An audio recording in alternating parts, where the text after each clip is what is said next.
everybody. Welcome back to Day 4, Breakfast with Bob from 70.3 World Championships in beautiful Taupo. My name is Bob Babbitt, brought to you by HOKA, Fly Human Fly, Master Spas, SFuels, Right Fuel, Right Time, Deboer Wetsuits, Quintana, and of course our Challenged Athletes Foundation. Our next guest, Justus Nieschlag. We have not met before, and I'm excited to meet you. First of all, when you get third at that T100 Lake Las Vegas, that's a hell of a performance. Did you surprise yourself that day? Yeah, thanks for having me. And T100, that was my first race in Las Vegas, so I got a wild card. It was like not really last minute call, but I think 2 weeks before. Yes. So that was kind of surprising. It was a really good result for me. Really probably good. The best so far. And enjoyed racing T100 for the first time. So tell me a little bit about your background. Where did you start out as a swimmer, as a runner? I think I did everything just a little bit. I did some running, I did some swimming, also gymnastics. Oh, gymnastics. Yeah. What was your apparatus? What did you like doing? Rings, horizontal. Maybe the jump. Jump part. The vault. Yeah. The vault. Okay. That was pretty good. And then in the age of 10, I jumped into triathlon. Yes, yeah. And I've been pretty successful straight from the beginning and enjoyed that format. And Was the goal from the beginning to go to the Olympics, or did you always want to do longer distance? No, the dream was to compete at the Olympics. And luckily I did this in Tokyo. And you went to the Olympics in Tokyo. Yeah, I've been in Tokyo, but the individual race was not that good for me. But we finished sixth with a team relay. Yes, so that was amazing. And there's nothing more fun than that team relay. That is really exciting. It's special, and I really enjoyed these team formats. It's pretty cool. And now it's time to step up and doing some middle distance and maybe in the future also some long So distance. When you finish in 2021, was there a thought, okay, I'm going to try to go to Paris? Or was it, okay, I did my Olympic, now I'm going to try something different? No, the plan was to go for Paris again, to make a better result in the individual than I did in Tokyo. Yes. But things came different, and so I stepped up for middle distance, and had a lot of injury problems last year. What type of injuries? I had problems with the Achilles tendon, I had several ruptures. Oh no! Yeah. Did you have to have surgery? No, luckily not. It was fine like this, but it came again and again. But now this year we hopefully solved it. I'm healthy and could improve. I think the results shows this as well because I improved during the season. Right. We have been pretty carefully in the beginning, and smart move. Now, who were when you got into triathlon? Was it Sebastian Kienle? Was it Jan Frodeno? Was it Patrick Lange? Were there guys who were sort of role models for you, or was it just, you know what, I'm sort of brand new to the sport, I really don't have any of those type of guys? Not really, but in the beginning it was Sebastian Kienle, I guess. Yes. But really when I started, I had no idea, to be honest. You're coming from other sports. You don't know any of these guys. Yeah, I totally get it. So when I look at, 2023, well, you did Challenge Peguera Mallorca back in 2020, you win that. So obviously you knew even before the Olympic Games that you had a talent for the longer distance. Yeah, that's true. I did some middle distance races while I competed on the short distance. And they kind of suited me. Yeah. So I knew, okay, that's good plan B. That's good plan B. I have success right away. I win in Mallorca. I win at Krejciko. What did that? It's in 2022. You win there. Yeah. And then you win Lanzarote in 2023. So I had some kind of pretty good races, and but it was like just one good race per season, and afterwards or during the season I got injured again. So I think this year is the first year I did several races with a solid performance. Without injuries. That is great. Yeah, and so you were at 2023 Worlds in Finland, 24th there. Obviously you were probably dealing with injuries of some sort. Yeah, I had a rupture in my Achilles, and I knew it before that I couldn't run properly. well. So, yeah. But you wanted the World Championship experience to feel what it's like. So you got that. And then this year, second at Krejko and Challenge Walsey, you got third there, fifth at Tallinn, third, a big breakthrough rate at Lake Las Vegas, Dubai getting sixth there. So every race you did, you're basically top six every race. So this was your best season. I think so, yeah. Yeah, so far. Consistency is key. It is. Well, and especially when we start talking about the Ironman Pro Series, consistency is totally key. If you can get through 3 fulls and a couple of 70.3s healthy and finish top 10, all of a sudden you're like we were just chatting with Christian, and he could make $85,000 this weekend. That's pretty good, getting third in that series. What are your thoughts for next year? I mean, you did a T100. You probably potentially could get a contract there if you wanted to.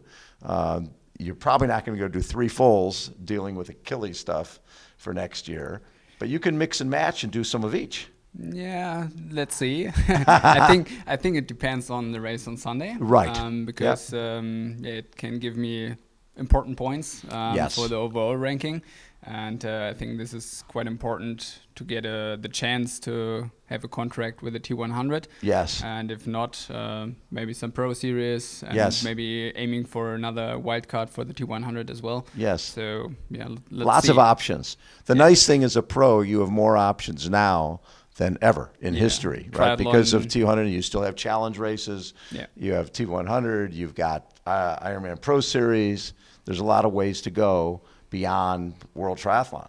You've already made that move, so you're going longer. It's just a matter of which ones you do.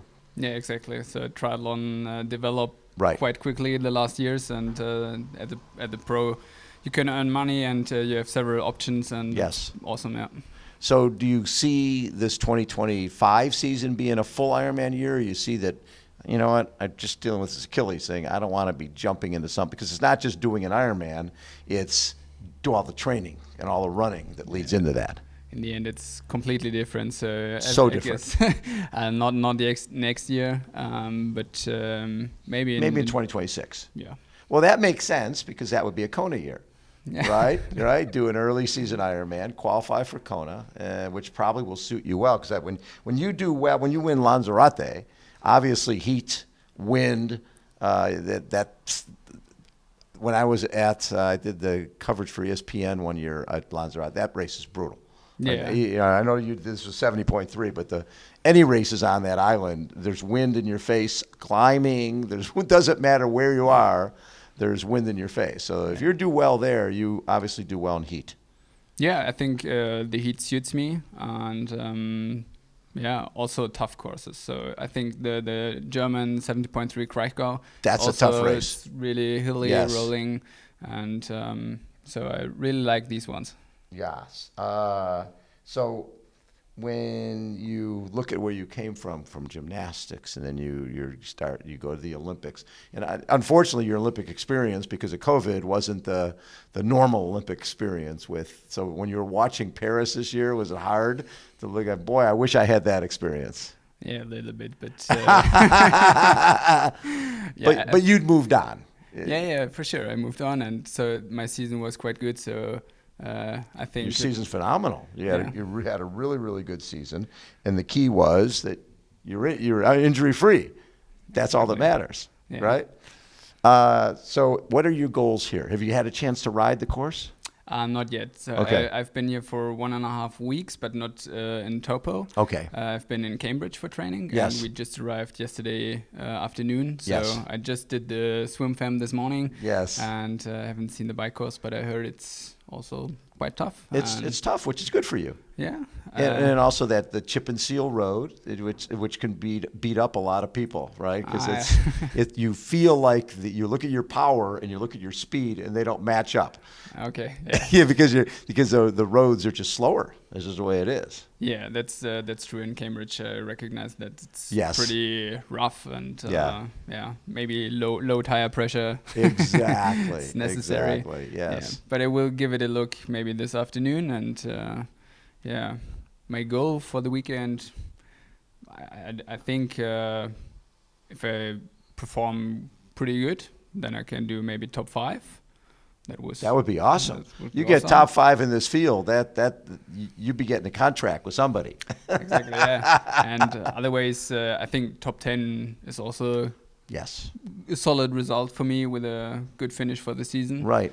And I think I don't think that many people are thinking that you're going to be top 5 or top 10, which is great. Yeah. Sort of surprising people. Hopefully. Hopefully, very cool. Give my best. Have you enjoyed the transition from the Olympic format to this? Do you like this style of racing better?